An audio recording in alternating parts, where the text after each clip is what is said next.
কি হয়েছে হ্যারি? এদিকে আসো। কিছু বলবা তুমি? ভূমিকম্প হয় নাই? ভূমিকম্পের আতঙ্ক এখনো কাটে নাই?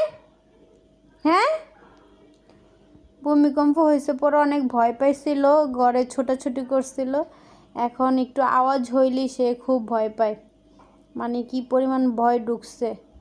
উপরে আমরা থাকি তিনতলায়, মানে চারতলায় আওয়াজ করতেছিল গুরুম গুরুম, মানে বাচ্চারা হয়তো দৌড়াদৌড়ি করতেছে। ও ভয়ে শেষ, আমাকে ডাকতেছে মা মা। এই বাবা, ওটা ভূমিকম্প হয় নাই তো। ওই যে উপরে চারতলায় ওই বাচ্চা দৌড়াদৌড়ি করছে, ভূমিকম্প হয় নাই।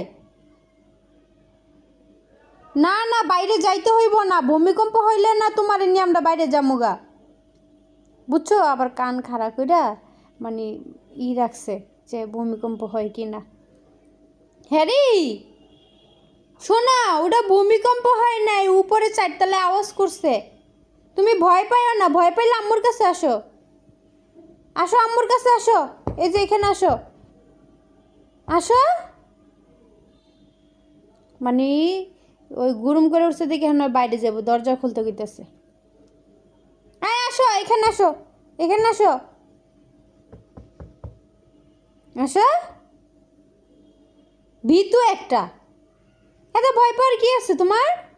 হ্যাঁ, কান দুটা খাড়া করে রাখছে।